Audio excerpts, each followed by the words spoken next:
How's it going, everyone? Data here, and welcome back to the Seattle Kraken franchise mode, episode number 2 here on NHL 22.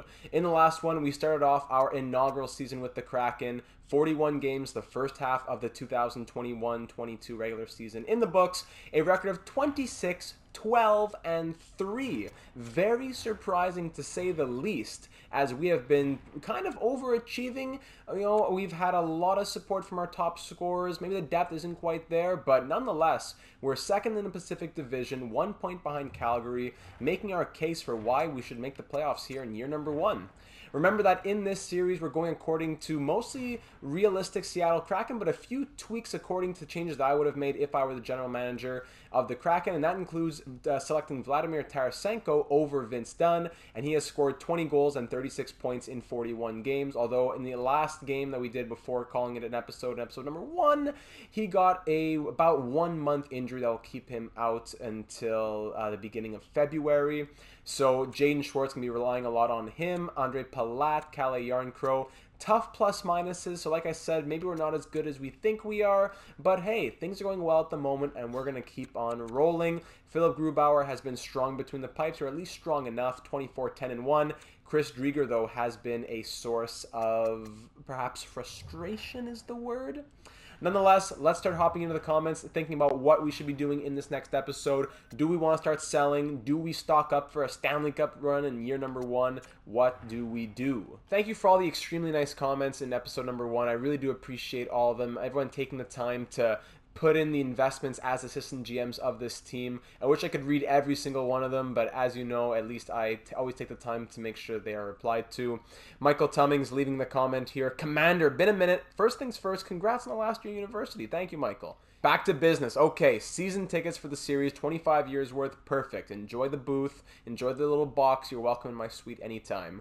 Advice, good things come to those who wait, and be patient. So that said, trade your veterans for picks, build for the future. The slow build will be worth it. Let's get Kraken lacking. Let's do it. Thank you very much, Michael. Pat says he doesn't think this team is likely to go on a deep run. Despite great results so far, he wouldn't get too crazy at the deadline, but he would be thrilled to be wrong. Jack agrees on holding off on any big trades at the moment. See maybe if you can get some value for guys like Hayden Fleury or others you do not see making an impact in the future. Maybe even take a look at some of these boom or bust guys that we were looking on the trade blocks at the end of last episode.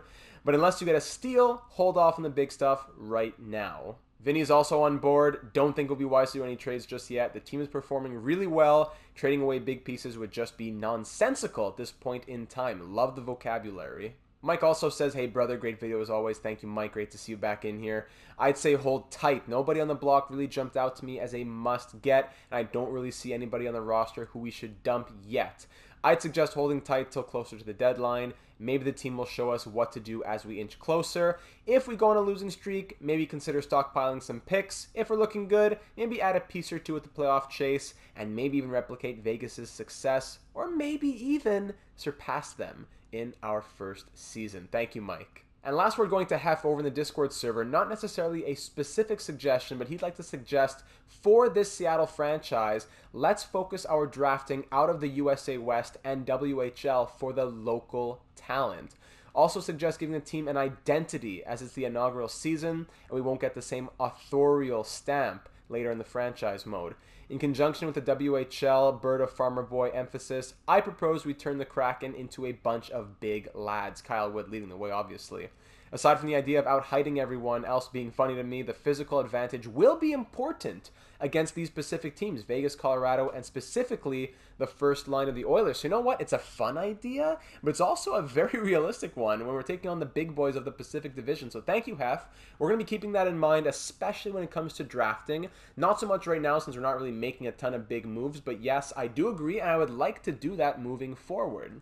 Now, when it comes to the suggestions, we said we didn't want to make any big moves and all stuff like that. But I was looking back at the plus minuses and the points in conjunction with players that I'm thinking about calling up from the AHL, and I do kind of see a glaring hole. There's a few of them, but one that's a bit more glaring than others is Shane Gostisbehere here. 10 points, -9 through 41 games, playing over 20 minutes a night. We even gave him first pair time for a little bit. No penalty minutes. He's doing well enough. But for a guy who's making 4.5 million for the next 2 years, I'd rather maybe think about moving away from him and freeing up a roster spot for a guy like Hayden Fleury, who right now still has medium league potential, and I don't like him being buried in the AHL. I'd like him to get an opportunity to grow. So we were thinking about trading, even in the comments, Hayden Fleury for Taylor Radish, kind of boom or bust guys being swapped for one another. But now I'm thinking maybe we just dump Ghost over to the Tampa Bay Lightning, who would like to use him as depth or even a third pair guy on their run to a Stanley Cup. They give us Radish, who's on their trade block. We put him in the minors, and then we can just call up Hayden Fleury instead of having to move him away. Maybe Hayden Fleury gets traded either way down the road, but for right now, he's not even on the block anymore. Interesting, not on the block, but he's still on the team. So let me see what they have to say about this. Taylor Radish, medium top 6, last year of his deal, 76 with medium top 6. He's a power forward, 23 years of age, kind of a boom or bust guy. I think we have the trade value. If we just traded Ghost straight up to a different team, we could probably get a third round pick. So is Radish better than the average third round pick? I think I'd say so. So this would put them over the salary cap. We'd have to play around with it a little bit. Tampa's over the salary cap for next season, so I need to take someone off their hands who has 2 years left on their deal. The Alex Killorn deal, I already reduced that to make the team cap compliant when I went into the franchise mode. So maybe a guy like Corey Perry or Pierre-Edouard Bellemare. Perry is probably there for the cup run. He's doing well. Bellemare, -10. Okay, let's try him. I'll take off Wenberg, who I thought would be a possibility. And now they're just over the salary cap straight up. So I'd have to retain 1.15 for 2 years. Not a bad thing for an expansion team that has money, but it would have to be really worth my while. I'm not sure Tampa Bay wants to give me a pick to retain salary here, because I'd have to get, like, it has to be really worth my while. I bet they don't even want to do it straight up. No, not even straight up. So you know what? I guess it's not going to work out. Taylor Radish is no longer on the block, so I guess forget it. We'll have to just dump Ghost for something else. So I'll go to the trade finder and see what we can get. Let's see what teams are willing to offer us here. 2/4 from the Coyotes, 2/3 from the Bruins. Interesting. 2/3. A third and Sorella, third and Kudobin, Jeff Carter and a fourth, third and a sixth. All right, so basically 2/3 is the best offer we're going to get for Shane Gostisbehere straight up from the Bruins. I think I'm just going to go ahead and accept that. Probably squeeze like a 7th out of it as well if I can try. So a third this year from Calgary, third next year from Boston. Add a 7th in 2023, you never know. They're 25-10-3, so it makes sense why they want to do this deal. What do you say here? Trade accepted. All right, so thank you very much to the Boston Bruins. Ghost, I'm sorry it didn't work out here. I drafted you exactly for that reason, to try and make it work out. Wasn't really a failure, but wasn't amazing either. So go have a good couple seasons in Boston. I wish you all the best. I'm going to call up Hayden Fleury, slap him in the lineup, and then we'll see where this team is going headed into the second half of year number 1. All right, lines are good to go. Ghost off the first pair means Butcher's going to play first pair with Schultz, gives them a +2. Bean moves up to play with Larson, gives them a +1. He's now an 82 overall as well. And Hayden Fleury will play with Jamie Alexiak, gives them a +1. So very excited to see how he does on this team. Down in the AHL, I'll quickly do those lines. And there we go. Lines aren't ideal. Chemistry for the coach isn't fantastic, but we work with what we have. Dennis Chalowski, another guy I'd like to get into the NHL, but unfortunately just not enough room up here. And even Colin Miller as a 7th defenseman, 81 overall. These be guys that we think about trading away as we continue to get closer to the trade deadline, but we still don't know what kind of team we quite are. So heading into the second half of year number 1 now, it starts off with a matchup up against the Dallas Stars. We are in Dallas at the American Airlines Center. Let's kick it off here with a slow simulation game to see how we do without our captain, Vladimir Tarasenko, and Hayden Fleury making his Kraken debut. First period, 4-0 Dallas. Would you look at that? Faksa, Pavelski, Robertson, and Klingberg. Isn't that just wonderful? Second period, still no scoring for us. We're out shooting them 21-20, but we're down 4-0. An uncharacteristic game from Philip Grubauer, letting in those early 4 goals. Let's just call it a day. We score 1, Jane Schwartz, and Faksa and Klingberg score twice on Drieger. And we dropped that one 6-1 the final. Yikes, that was a bit scary. Goes to show how much we need our captain in the lineup. Where's Hayden Fleury at? Hayden Fleury was 0, even plus minus in just over 10 minutes of ice time. So, okay, not horrible. Hopefully we can get back on the horse with some calendar simulation here. So let's go see Ghost and the Bruins in about 2-3 weeks time. We'll get a good number of games simulated. Let's go 5-1 loss against the Blues. That's tough. Probably has to do with opening up a new, you close the PlayStation, you open it back up, maybe it changes a little something. Okay, well, hold on. 4-3 win against the Kings, 4-1 win against the Hawks. Okay, we're back in it.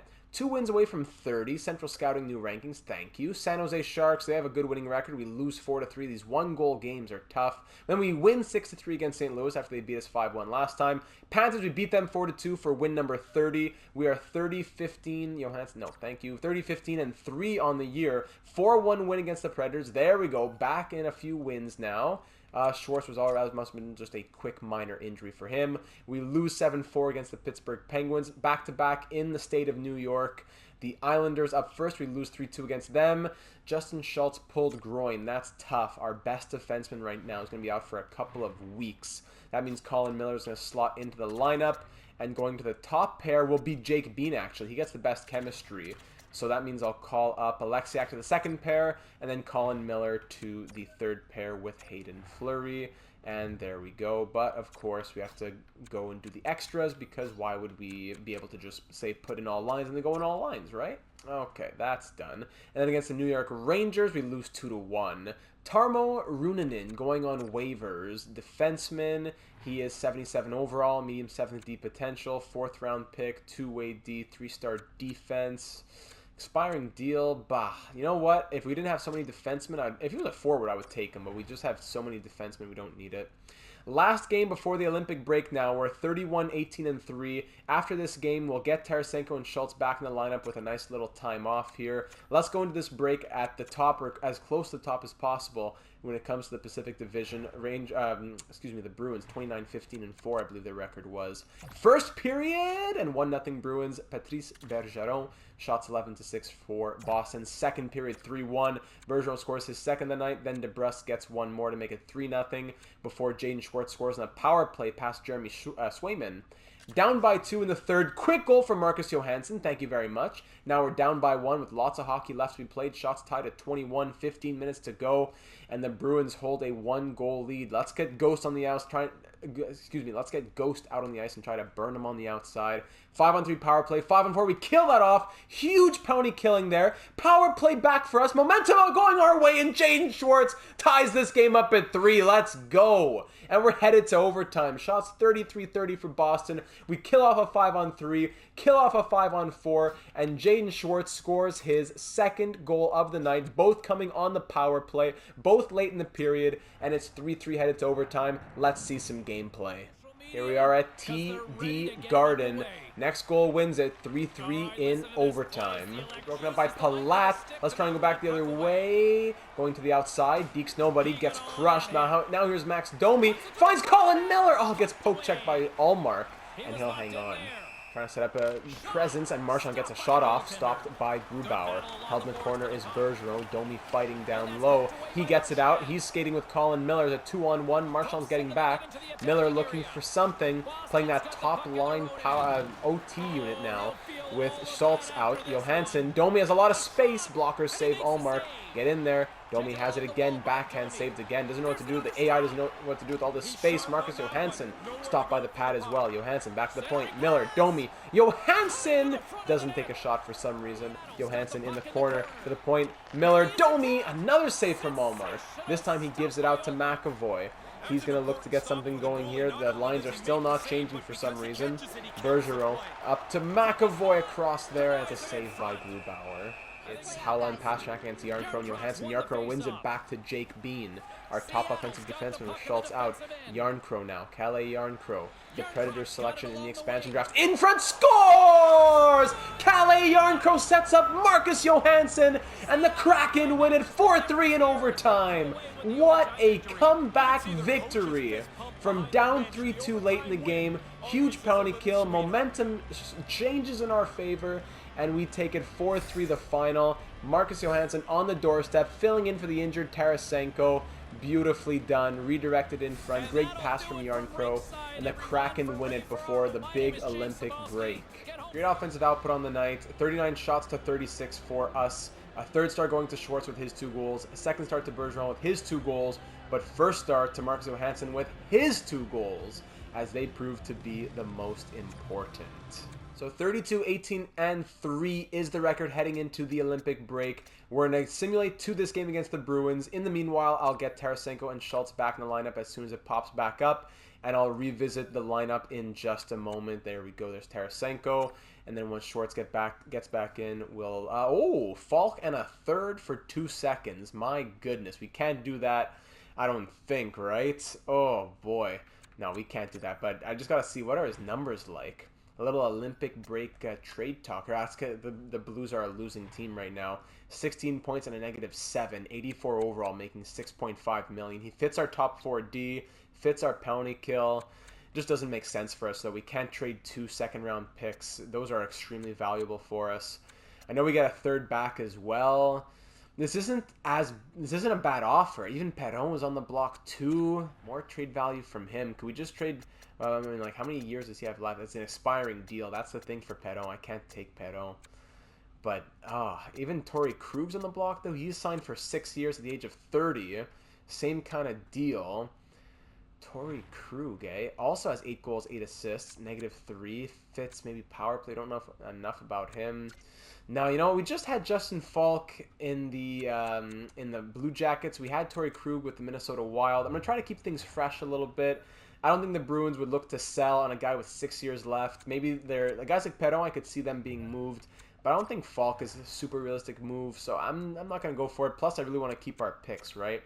So let's get to the edit line screen, and I'll see you in a sec. All right, Olympic break is over, and everyone's back in the lineup, fully healed, rested up, ready to go. I'm going to try keeping Marcus Johansson in the lineup, actually over Christian Fischer, now that Tarasenko's back. Johansson, 5 points in 12 games. Those 2 goals came in a big way, so you know what? He earned a little bit more of a look, at the very least. Defense, Schultz back with Butcher, Bean, Larson, Fleury, and Alexiak. So far, 12 games, 1 assist, -3 for Hayden Fleury. Hopefully just the ice time is helping out over 12 minutes a night. I want to squeeze any kind of growth that we could get out of them. I sent out the scouts, or I should say I resent out the scouts for their second assignment, as they're going to be going now from February to May. If you know my scouting system, if not, I'll be putting out a tutorial for NHL 22, an updated version, very soon. But that being said, let's move into the month of March now, and we'll go see a little Eastern Conference swing. And we may as well go see the Tampa Bay Lightning. Very strong team. They're 30, 16, and 3 at the moment. We'll see how things look once we're matching up in close to a month's time. Olympic break over. Boston Bruins, we beat them 3-1 after we beat them 4-3 to begin the break. So great way to start and end the break. 4-3 win in a shootout against the San Jose Sharks. 34, 18, and 3 is the record. Predators under 500 team. We beat them 6-3. Things were rolling very well. Tied with the Flames for the top of the Pacific Division right now. Tanev broken foot out until the end of April. That's brutal. But at the very least, we do have good depth. Christian Fischer can just slot right back onto that 4th line where he already was. But still, that is a brutal, brutal injury. That's an 81 overall, you know? It all adds up. 5-4 win against the Capitals. It was a 63 win against the Predators, by the way. Then a 2-1 win against the Hurricanes. We had quite the streak going there before getting shut out 3-0 by the Toronto Maple Leafs. And then shut out 1-0 in a shootout against the Senators. A shutout for whoever was in net for us, though, making it to the 60 minutes plus the overtime. 3-1 win contre le Canadien de Montréal. And we are 38, 19, and 4 atop the Pacific Division. 3 points clear of the Golden Knights and the Flames. And the Lightning are 34, 21, and 4. So we had a 5 game winning streak after the break. 6 if you include before the break. And things are looking quite good here in Seattle. 2 games before the trade deadline. 2 wins away from 40 as well. This will be a big matchup. And who knows, maybe even a Stanley Cup preview. Let's see Andre Palat against his old team. First period, 2-2 game. Kucherov scores twice, both goals coming on the power play, before Bailey and Domi score twice within a couple of minutes. Power play goal for Max Domi. 2-2 game. We're all tied up after 20. Second period, it is now 3-3. Corey Perry scores 1, and the captain, Vladimir Tarasenko, comes right back 30 seconds later. Shots are only 21-16 for Tampa. Very low shooting affair, yet yet 6 goals have been scored. Power play 5-on-3 for the Kraken. Start off the period, but it gets killed off. But then Josh Bailey scores at even strength, no problem. Then we kill off Tampa's power play. We're up 4-3 halfway through this third period. Shots tied at 26. Power play for Tampa, and Kucherov gets a hat trick of power play goals to tie this game up at 4. 5 minutes to go now in this third period. Shots 31-29 Tampa. 2 minutes and we're headed to overtime. Shots 32-30 for Tampa now. 4-4 is the score. Who's going to win it in overtime? If anyone, nothing coming. 34-32 the shots. We outshot them 4-0 in overtime. And in the shootout, we take it. Andre Palat scoring the game-winning goal in the shootout against his old team. And we take it 5-4 the final. Big win from the Kraken. We fought hard, fought back, gave up some tough power play goals, but we take it in the end. Yes. What a game.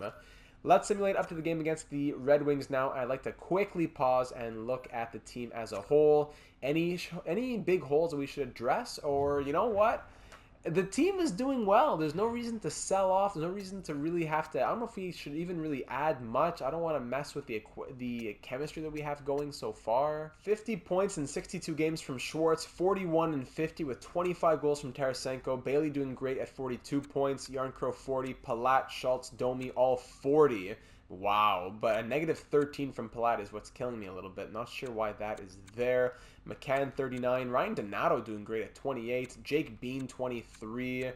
Butcher moving down here. Alexiak is plus 11. Fisher negative 8 with 8 points. Maybe like fourth line depth would be something good for us. Hayden Fleury's at negative 2 with 2 points in 21 games.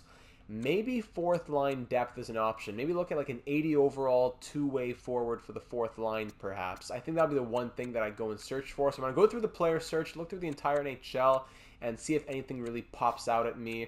Last thing to look out, the goalies here. Grubauer 33, 13, and 2 with 2 shutouts. Numbers looking good. Drieger's numbers have gotten a lot better as well, although his record is not great. I think we'll keep him as the backup, and I'm just going to go look for that depth forward. So I've done a lot of searching here. A forward who's at least 24, making less than $3 million, 1-year contract, 79 to 80 overall, defensive awareness of at least 84. Then couple that with teams that are bad, players who are on the trading block, trades that make sense from teams that would want to trade a player away, not a team that's doing extremely well.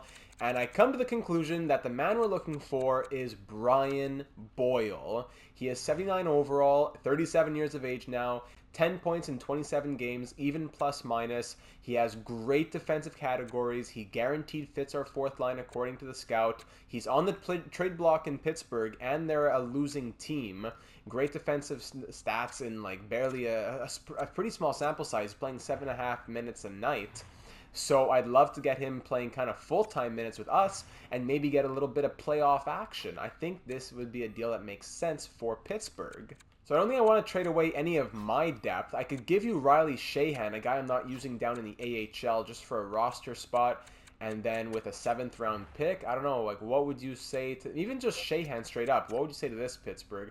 Rejected, no problem. Sheahan and the 7th, still rejected. I'm just going to keep working up from there. So I don't want to give more than I have to give for just a depth piece that isn't extremely necessary. Plus, I don't think they're getting anybody really lining up for Brian Boyle. 5th round pick, trade accepted. We believe the transaction will contribute to our success here in Pittsburgh, so we are accepting your trade offer. Riley Sheahan and a 5th round pick to Pittsburgh for Brian Boyle. We're at the top of our division. We're headed to the playoffs. All it cost us was a 5th round pick. We have all our prospects. We have all our picks aside from the 5th.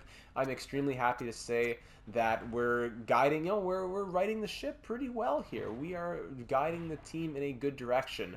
Let me just put Gambrel to the wing now. 76 faceoff. So Gambrel goes to the wing. Fisher comes out for Boyle. Let's fix up these lines. And isn't that fantastic? We get a -2 because not only, the scout didn't just say he fits our bottom 6. No. He fits our 4th line. Well, guess which line he fits the least? Our 4th line, because he fits the 1st line best. That's fantastic. So that hurts the 4th line chemistry. It gives it a -2 right now. So I guess I could play around with it a little bit. I don't know. We get a -1. Actually, okay, Boyle can go to the 3rd line. But then the whole reason we made the trade was to help the 4th line. What a joke.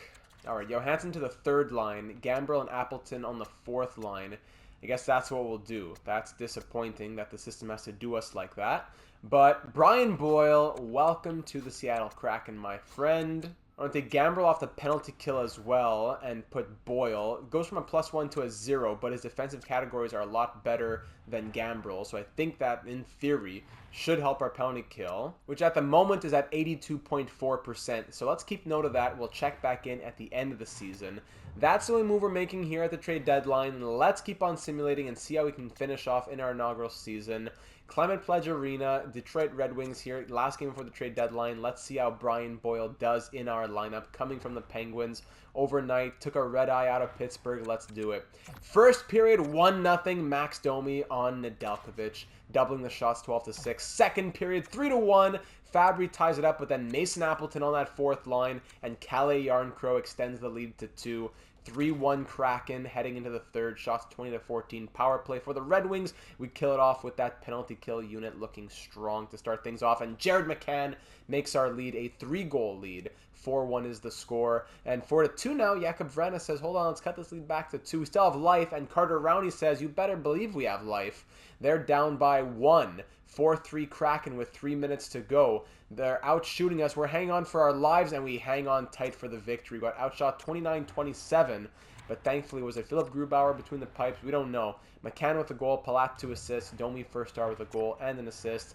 A dub is a dub, and we will take it. We'll sim now to the game against the Coyotes so we can get through the trade deadline, that is. Going to keep the current block. We're not going to go into the game because we don't even want to see what's happening because we don't want to be tempted by any deals. Any deals happen, then we're giving up pieces, plus all our lines reset, and that's a massive headache that I do not need. So thank you to EA for that glitch. The Panthers pick up 2 first-round picks from the Islanders for Mackenzie Weegar, Oli Ulevi, and a 5th. Wow. That's a blockbuster right there. What else? Oh my goodness. The Red Wings get Chris Letang from the Penguins for Edvinsson, Kosa, and a 2nd. That's a decent haul for Letang, who's on an expiring deal. My goodness, Kosa's going to be good for the Penguins, though, so that's quite the haul. But let's get back to the calendar here. We are 40, 19, and 4 at the deadline, going through the month of March and into the month of April. Let's go see some Pacific Division rivalry matchups. We have 2 games against the Vegas Golden Knights coming up, so let's go see one of them. We're playing... Oh, my goodness. And that's it. There it is. Jaden Schwartz out for the entire season and playoffs. MCL sprain.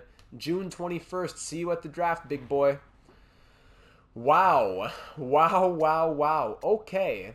Let me fix the lines here. Give me a sec. Alright, so McCann will move up to the 2nd line. Johansson becomes 3rd line center. And Christian Fischer will play 4th line right wing. Yikes, that is a huge, huge loss for us as he was our leading goal scorer. He was our in-point scorer. We win 6-5 against the Coyotes, but at what cost? And now we're going to see life without Jaden Schwartz. 3-2 loss. Max Domi pulls his groin. He's out for like a week and a half.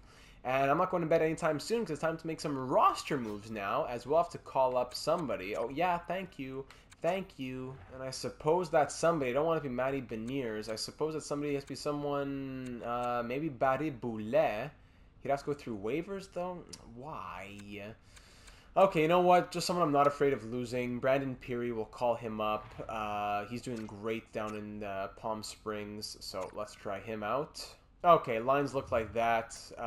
Fantastic. Best lines, fine. Best lines down in Palm Springs. Why would you put Beniers 2nd line like that? Oh man, the computer really wants to play with you, eh? 3-2 loss against the Ducks, 3-1 win against the Kings. We play them again a couple days later. This time in LA, we win 3-2, outscoring them 6-3 in those 2 games. Game 1 against Vegas, we lose 6-3. Now game 2 against Vegas. They're only 4 points behind us, so I'd like to at least come away from this 2-game miniseries with 1 win. First period, Max Pacioretty scores in the first. Second period, 3-1. Marchessault and Smith for them. Ryan Johansson for us, who's been a big piece here in the second half. We're down by 2 in the third period. Power play Seattle. 5-on-3 power play. Oh my goodness. And Shea Theodore scores. Call it. 4-1 loss. We get outscored 10-4 in those 2 games. And that's tough as we're slipping out of first spot in the Pacific. Let's go to this game against Calgary, because by then Max Domi will be healthy. Dallas, St. Louis, and Chicago coming up in the next 3 games over the next 5 days here. 3-0. We get shut out 3-0. Great. We're not having a good little stretch here. Cale Fleury pulled groin. Best lines down there. Adam Larson, injured stomach. What? Injured? How do you injure your stomach? Upset stomach? Yeah. Injured stomach? Bro, I don't know what to tell you. Pepto-Bismol, I don't know what. Substitute, Colin Miller. We're a hospital here in Seattle. Max Domi fully healed. Great. Continue to the game against Calgary. St. Louis, we're in St. Louis. We win 4-1. Now Butcher's back. Was he even injured? Let me get Domi in for Peary. Okay, things back to normal there for the forwards at least. Now against the Hawks, we lose 6-2. Fantastic. Let's just keep on simulating. Let's go to the next game against Calgary. We're moving ahead of them a little bit in the standings by now, but here comes a massive L, right? Nicolas Roy on waivers. What? Low top 9. Okay, I guess he's not as updated as the real world. He was doing really well last season. But you know what? Low top 9, 77 overall. Don't mind if I do. Nicolas Roy. Welcome to Seattle, buddy. Why not? From one expansion team to another. 5-3 loss against Calgary. They are just 4 points behind us now. We're tied with Seattle at the top of the division. We need a big win here in Calgary. Then we're going to Winnipeg. We have really a run down the stretch here, down the final stretch. First period, 2-0. There we go. The captain coming through, opening things up on Craig Anderson, and then Ryan Donato, 2-0. Second period, 4-0. Tarasenko is second of the night, and Marcus Johansson. Okay, we can come away with a victory in this one at least. Oh my goodness, we almost don't. Zubé and Goudreau score twice on the power play. Then Goudreau has another one. We just barely squeak out a 4-3 victory, giving up 3 goals in the third period. We're starting to fall apart here, my friends. But we are just hanging on tight. Let's sit to the end of the season by this point. The team is what it is. We're not going to make changes along the way. We're close to 50 wins. The Winnipeg Jets fire their coach before we take them on. Or maybe it was after we beat them. We'll see in a moment once I put Adam Larson back in the lineup. Colin Miller, 4 points plus 2 in 8 games. What's Hayden Fleury up to? 6 points, -2. Yeah, I'd rather keep Fleury. Even though Miller's maybe playing a little bit better, I think it would be better for the growth and all that. Larson back in the lineup. That should really help us defensively. He's a big boy, 15 points, -2, but I don't know. The negatives, I don't know if I can put too much stock in that. We beat the Jets 5-1. Okay, Malcolm Subban's healthy. I'm very happy to hear that. Robert Hagg going on waivers, 1.7 for 1 year. Don't need that. Beat the Devils 3-2 in overtime. The season's over in the AHL, by the way. We made the playoffs. With a record of, let me see here, we beat Iowa 2-0 in game number 1. But in the playoffs, we went 54-23-5. Really, huh? Well, good for the Palm String Pacifics, whatever the team name is. Let's keep on going to the end of the season here. Colorado coming up, then Minnesota, Dallas. The Avalanche are 37-32 and something there. We lose 4-1 though against them. The Wild want their 40th win, but we don't let them have it. We beat them 4-2, then we lose 5-3 against Dallas. But now Brandon Tanev back in the lineup. Who's coming out? That's a good thing. Gambrel has 20 points and a -8. Christian Fischer, 9 points, -12. Yeah, you're out of here. How's Brian Boyle been? He's a -5. I'm not giving him much to work with, to be honest, but I'd rather have him than the last 20 games being with Peary while Tanev has been out. So that's nice to have Tanev back in the lineup. He had 16 points at the time that he was injured. So let's keep on going here. The calendar's looking wonky. Did we make the next round of the playoffs? Yes, we did. We took down the Iowa Wild in 3 games, outscoring them 11-1. Okay.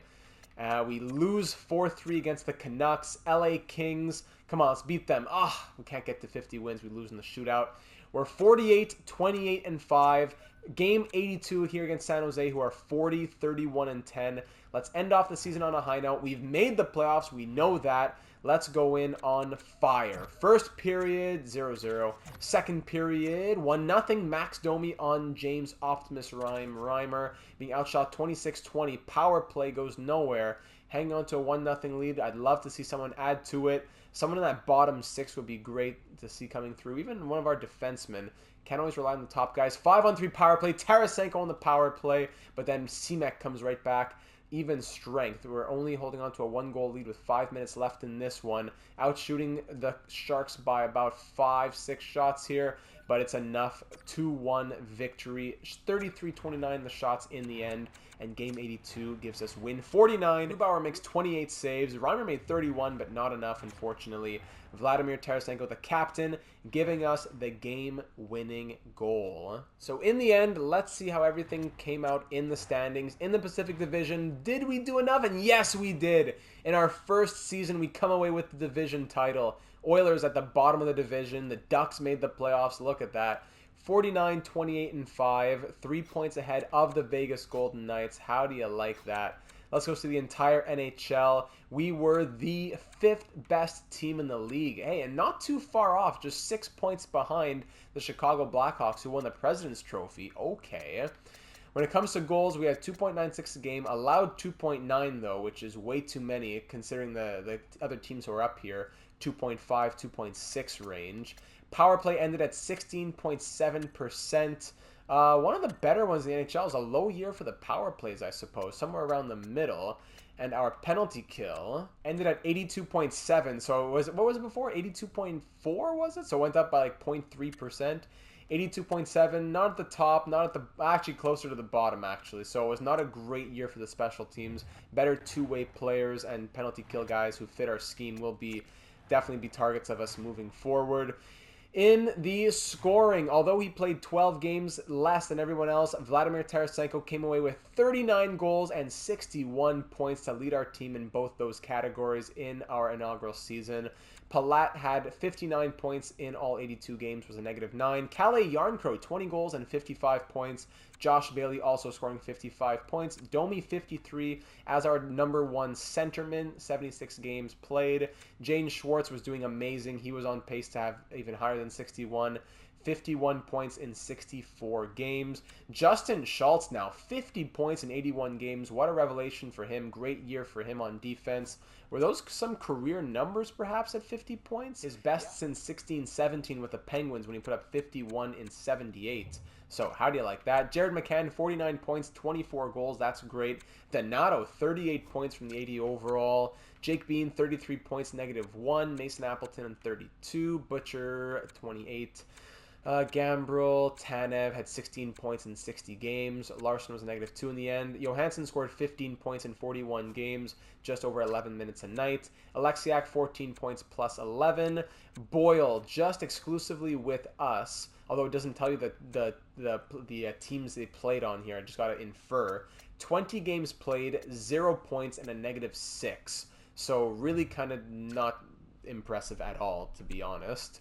Fisher, 9 points, -12. Hayden Fleury, 7 points, -3 in 41 games, still an 80 overall. Colin Miller, 4 points, +2 in 8 games. Should he play in the playoffs, Colin Miller? That is the question. Goaltending, Philip Grubauer went 40, 18, and 2. 2 shutouts, 909 save percentage, 2.75 goals against. Maybe having him only be playing in the playoffs will be helpful since Drieger was responsible for 13 losses. 9, 13, and 3, sub 900 save percentage, and over 3 goals against per game. So really not ideal, and man, I don't know, maybe that's something we look into next season. Looking at the entire NHL quickly, Kucherov, 54 goals and 100 points win him the Rocket Richard and the Art Ross Trophy. Marchand, Kane, McDavid, Kopitar, great season. The menus are so laggy and sticky, I apologize. But here are all the top scorers in the NHL if you are curious. Even Rickard Rakell up there, good for him. Trying to scroll through this, but it takes forever. Austin Matthews, 74 points from him. Defensive scoring, is Schultz up there? Not quite. Seth Jones, 71 points. Yeah. And goaltending, it was Ben Bishop with 41 wins. Grubauer right behind him, though, at 40. Vasilevsky had really bad numbers, actually. The Vezina, likely probably going to... Yeah, Ben Bishop looks like the front runner for the Vezina. Rookie skaters, let's see who led the rookie scoring is. Trevor Zegras, 32 goals and 64 points. Far ahead of everyone else here. Boldy, 33. Power, 29. I'm not sure. And by the way, yeah, Owen Power making his NHL debut with the Buffalo Sabres. I'm not sure why Cole Caulfield is not counted as a rookie, but he is not in rookie scoring for some reason, even though he probably had a good season. 64 points from Zegras will get him the Calder. So with all that said and done, let's see who we will be facing in round number 1 of the year number 1 2022 playoffs. we will be taking on the Vancouver Canucks. This is going to be a good matchup here on the West Coast. Things are looking good down in the AHL as well. We're up 2-0 over the Texas Stars in that series. Let's check out the Vancouver lines quickly here. I'm curious. Going to be two nautical teams taking on one another. Vancouver Canucks, they of course have Pettersson, Besser, Miller, Bo top 50, Horvat, Connor Garland at an 85. Drops off in the bottom 6 by not by a ton. Hoglander, Mott, and Patan. Defense, Ekman Larson, Myers, Hughes, of course, on that second unit, 89 overall with Hamonic, Hunt, and Bowie. Goaltending, it's Demko backed up by Halak, Galchenyuk, Pullman, and Sutter. All healthy scratches. So it's a solid team in Vancouver. I'd love to hear your predictions moving into round number 1, as well as any and all of your thoughts for this team. Do we need to change anything about the forward lines? Anything about the special teams, the power play, the penalty kill? Let me know your thoughts on all of that down here on YouTube or over in the Discord server, link in the description. And that'll be it for this one. So thank you so much for watching. Leave a like if you enjoyed this season, if you're excited for the playoffs, and also consider subscribing for all things franchise mode and other here on the channel, doing a lot of different things. Most excited to be working on the guide videos. I've been working on the line chemistry video, the scouting guide video, the franchise mode overview video that talks about how you should be fixing contracts so that teams are cap compliant, stuff like that. So make sure that you are subscribed so that you're always made aware of when those uploads go up. All the links for everything else in the description, including the Discord server, like I mentioned, for all things franchise mode. If you like looking at other people's franchise modes and sharing things from your own franchise modes, we would love to have you in there. So once again, thank you so much for watching. We're doing something special here in Seattle, even if it's a round 1 exit. What a great season, 49 wins, but let's try and go as deep as possible and make history. What a gang of misfits here. Let's make it happen. Can't wait to see what we do. It all starts against Vancouver in round number 1, and I will see you in the next one.